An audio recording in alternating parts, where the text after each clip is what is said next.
In his third and final town hall this week, Congressman Scott Taylor's constituents on the Eastern Shore pressed him on controversial issues in Washington. This is what democracy looks like. He's received support and opposition. People are scared. Tonight, polarizing politics again has locals lining up to make their voices heard. From President Trump's ardent supporters to those who say he's not their president, tonight we zero in on the people and a growing group turning out in force. Well, 10 on your side's Joe Fisher has been following the outrage at the town halls all week, really. And Joe, I know you talked to people on both sides. Yeah, Tom and Anita, two sides and two very different feelings. Some people are concerned, even scared. Others are optimistic about President Trump. This week, we've seen a group called Indivisible come out of the woodwork, really, at Congressman Scott Taylor's events. The so-called anti-Trump group now has a local chapter, and organizers say their base is growing. This is what democracy looks like.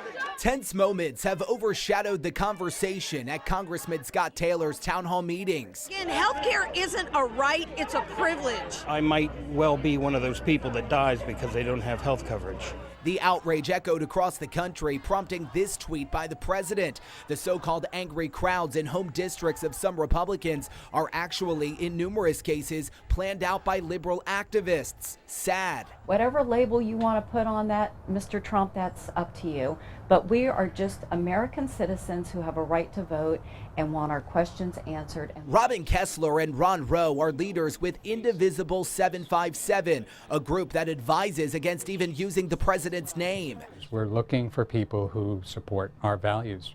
Rowe says hundreds from the progressive group showed up to Taylor's town halls. Their membership has gone from 200 to 1,800 members since the inauguration. This is a place where people who are very concerned, fearful, hoping that things will be different can come together and support each other. Trump supporters like Scott Pressler, who held a sign outside Monday's town hall, say don't be afraid. And I think Trump's rhetoric is blown out of proportion. He just wants what's best for the American people. Pressler believes the president has kept his promise to put America first.